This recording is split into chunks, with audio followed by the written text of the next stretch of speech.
The woman arrived at dawn. Her feet left no sound on the frozen ground outside Regensburg's eastern gate. She carried a bundle wrapped in cloth that had once been white. The infant inside had stopped crying 2 days before. Around her, others gathered in the half-light. Mothers, daughters, widows who had walked through the night. They did not speak. Behind the iron-reinforced oak doors, they could hear the city waking. Bells, voices, the scrape of shutters opening. The smell of baking bread drifted over the wall. By the time the sun rose fully, the guards had appeared on the battlements. They did not open the gate. One of the women called out. Her voice broke on the second word. The guard looked down at her, then turned away. The gate remained closed.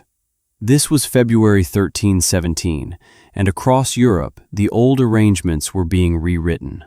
What happened next would be recorded not as tragedy, but as procedure. If you're interested in stories about what gets buried in official records, consider subscribing. Now, let us go back to the beginning. For 3 centuries, the logic had been clear. Cities needed the countryside. Grain, wood, wool, labor, all of it flowed inward along roads that remained open by custom and law. Market days were sacred intervals. Women who worked the fields outside the walls were married to men who worked inside them. Children were born in villages and apprenticed in guilds. The arrangement was not kindness, it was function. For 3 centuries, the logic had been clear. Cities needed the countryside. Grain, wood, wool, labor, all of it flowed inward along roads that remained open by custom and law. Market days were sacred intervals. Women who worked the fields outside the walls were married to men who worked inside them. Children were born in villages and apprenticed in guilds. The arrangement was not kindness, it was function. But in 1315, the rain began. It continued through harvest season, then through winter, then through the next spring. Chroniclers and monasteries noted the oddity. By the second year, they were using different language. A Benedictine scribe in Saxony wrote that the sky had forgotten its covenant. Fields turned to swamps. Seed rotted before it could sprout. The price of wheat doubled, then doubled again. City councils convened. These were not kings or bishops, but merchants and guild masters, men whose authority rested on maintaining order through transaction. They consulted their ledgers. Granaries that should have held 2 years' supply were already half empty. The countryside, which had always fed the city, was now itself starving, and the roads were filling with people who had nothing left to sell. The first closures were described as temporary. In Bremen, the council issued an edict on March 14, 1316. Gates would open only at designated hours and only for those with documented business inside. The language was administrative. Documented business meant contracts, guild membership, property deeds. It meant proof of belonging. Women who sold eggs in the market square every week for 20 years had no such documents. Their business had been conducted in copper coins and memory. The records from this period are remarkably detailed. City secretaries kept logs of every decision, every expenditure, every measure taken to preserve what they called civic stability. What emerges from these ledgers is not chaos, but system. The closures were not panic, they were policy. In Strasbourg, the council divided the population into categories. First, citizens with full rights, who owned property and paid taxes. Second, resident workers, who lived inside but owned nothing. Third, the transient, beggars, peddlers, prostitutes, women without husbands. Fourth, outsiders. The categories determined everything. Who received rations from the emergency stores? Who could remain after curfew? who would be expelled if the situation worsened. The situation worsened. By late 1316, city guards were no longer just closing gates, they were patrolling them. In Cologne, a regulation appeared requiring all women entering the city to state their purpose and destination. A clerk would record this in a ledger.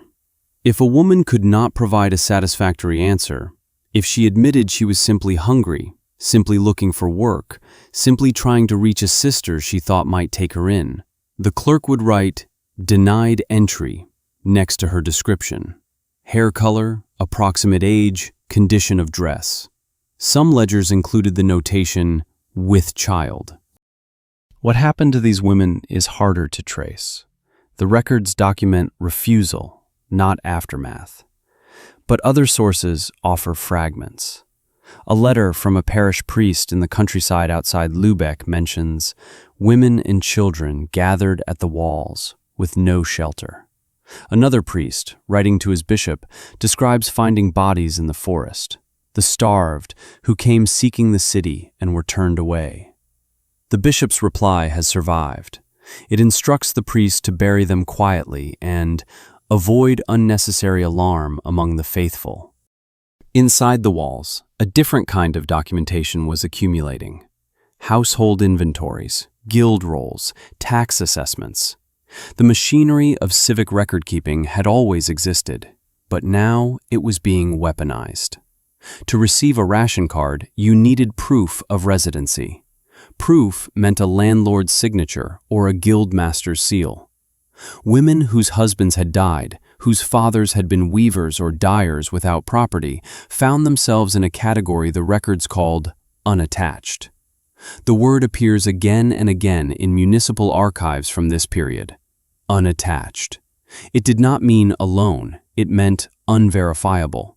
It meant outside the structure of male ownership that made a woman's existence legible to the bureaucratic eye. Widows with children, servants whose employers had fled, daughters of men who worked day labor. The city had no language for their claim to survival except through a man who could vouch for them. Some cities offered a solution. In Nuremberg, the council announced that unattached women could register for rations if they accepted placement in supervised housing. The word used was Magdalene houses, after the saint. These were not convents. A Franciscan friar's chronicle describes them as houses of correction, where women might be kept from vice and idleness through prayer and labor. The labor was spinning, weaving, washing. The prayer was compulsory. The doors were locked from the outside. A contract survives from one such house in Augsburg, dated 1317. It is signed with an X, the mark of a woman who could not write her own name. The contract specifies that she will receive bread and shelter in exchange for obedient service and Christian comportment. It does not specify how long she will remain. It includes a clause permitting corporal punishment for moral infractions. The nature of these infractions is not defined. By 1318, the famine had entered its fourth year. The chronicles from this period abandon any pretense of objectivity. A scribe in Frankfurt wrote, "The hungry have become like animals." Another, in Mainz, "Women sell themselves for a loaf."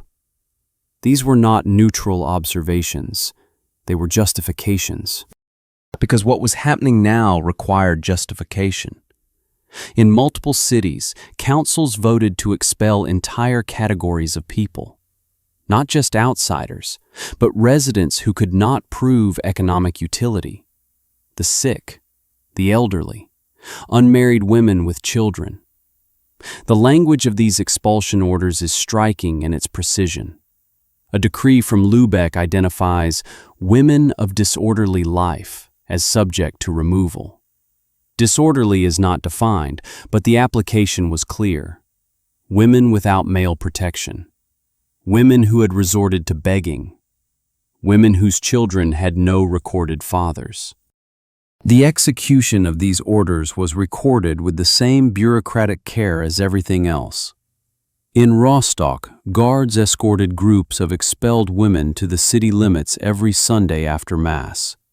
A ledger notes the numbers: 15 women on February 3rd, 21 on February 10th, 34 on February 17th. Some entries include additional notes: resisted removal, returned and was detained. One entry, dated March 3rd, simply reads, disposed of by alternative means. The meaning of this phrase is debated by historians. What is not debated is what happened to women who tried to return. A court record from Bremen describes the trial of a woman who was caught re-entering the city after expulsion. She had hidden in a cart of firewood. The charge was trespass and deception. The sentence was public whipping, followed by branding on the cheek, a mark that would identify her permanently as an expelled person. If she were caught inside the walls again, the sentence would be death. The brand was not metaphorical. The court record specifies the instrument, an iron stamp heated in coals, pressed to the face below the left eye. The procedure was performed in the market square. Attendance was mandatory for members of the woman's former parish. The stated purpose was deterrence. The implicit purpose was erasure. The mark meant she could never again claim to be someone else, someone without history. She would carry the evidence of her expulsion on her skin. Not all cities used brands. Some used tattoos, applied with needles and ink. Others used shearing, cutting a woman's hair in patterns that signified her status. The methods varied, but the principle was consistent. The body itself would become the record. Where documents could be forged or lost, flesh would testify. In the midst of this, the city councils continued to meet. The minutes from these meetings reveal men grappling with what they understood as an impossible problem. How to maintain order when resources were finite. How to distinguish the deserving from the undeserving. How to make choices that would preserve the city's future.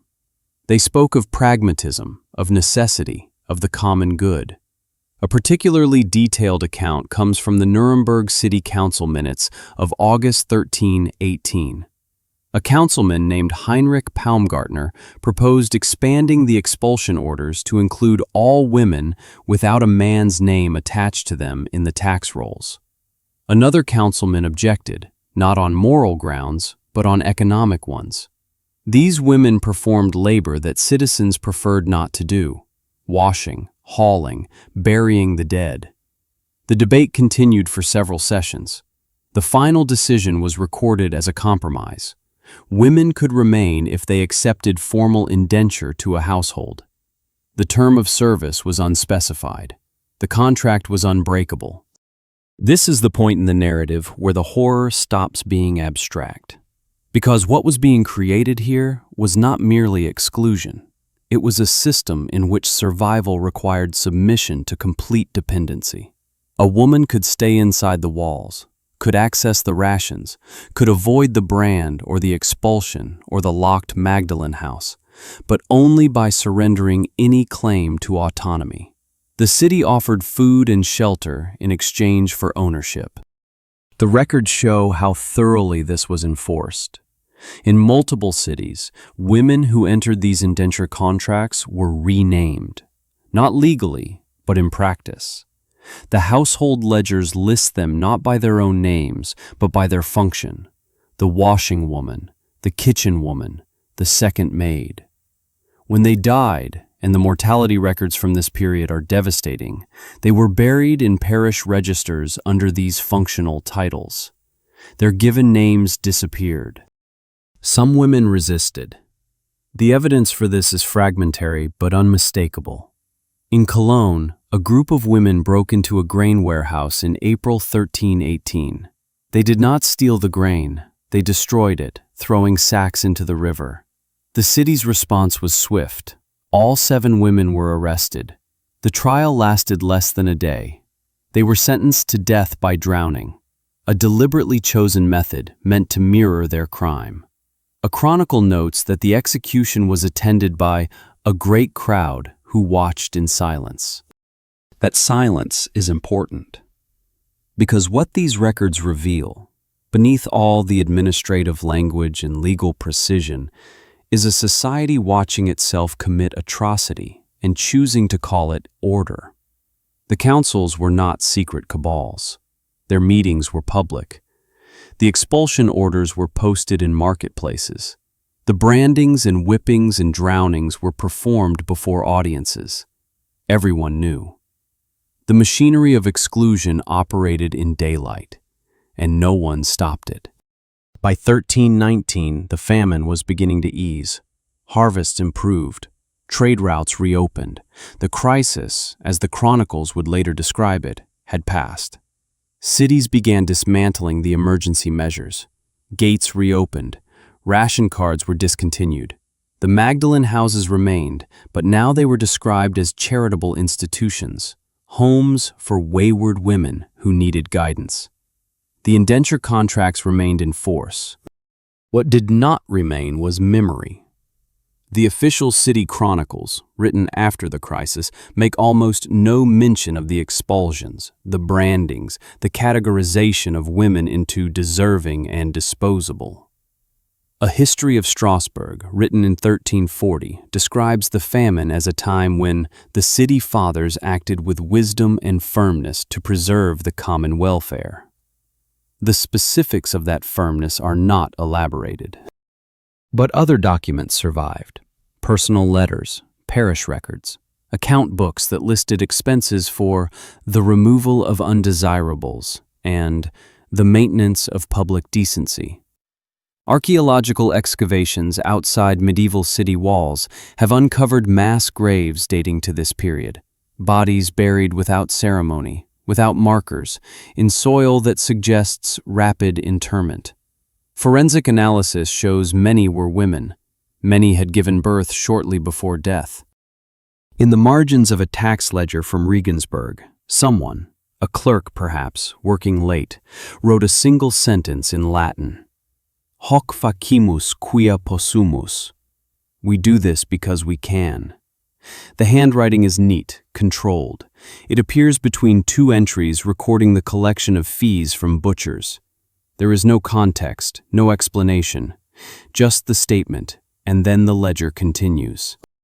The woman who arrived at the gate that February morning in 1317, the one carrying the silent infant, does not appear in any surviving record by name. But the gate logs from Regensburg note that on February 12th, a group of vagrants and beggars was turned away at dawn. The number is listed as approximately 40. The disposition is listed as removed to jurisdiction of rural parishes. What that meant in practice is not specified. Here is what we know about how systems fail. They fail slowly, through a series of small decisions that seem reasonable in isolation.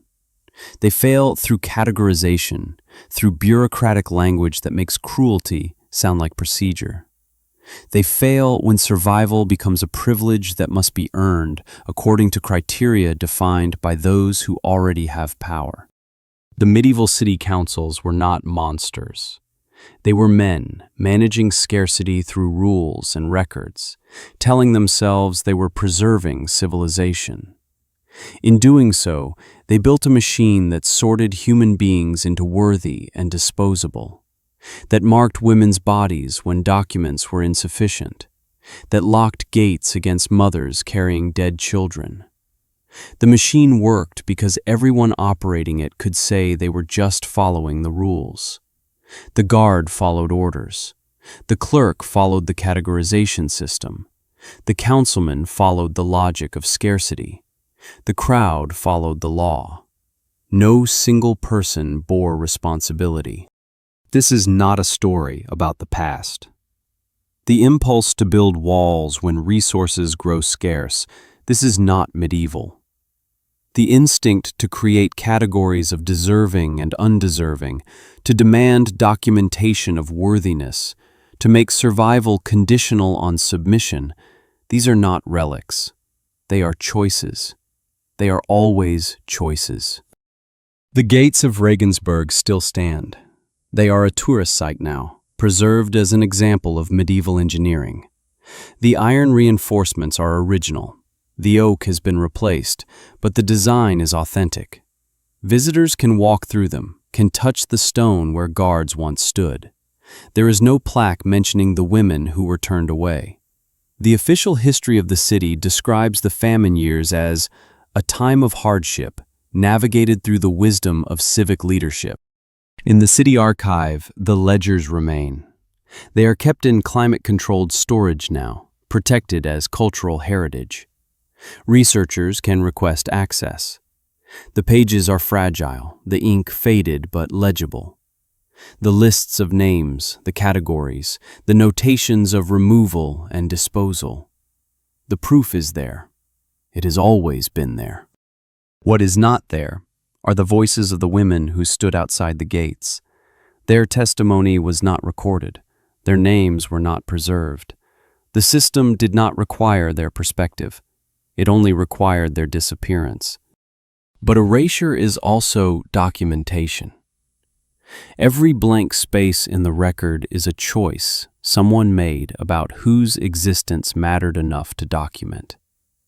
Every missing name is a woman who was there, who lived, who tried to survive, and was eliminated, not by accident, but by design. The last notation in the Regensburg Gate Log for February 1317 is dated the 28th. It records that the emergency closure protocols were concluded successfully with minimal disruption to civic order. The log then returns to normal entries: merchants admitted, goods inspected, taxes collected. The crisis was over. The gates reopened. Life continued. For those who were still inside,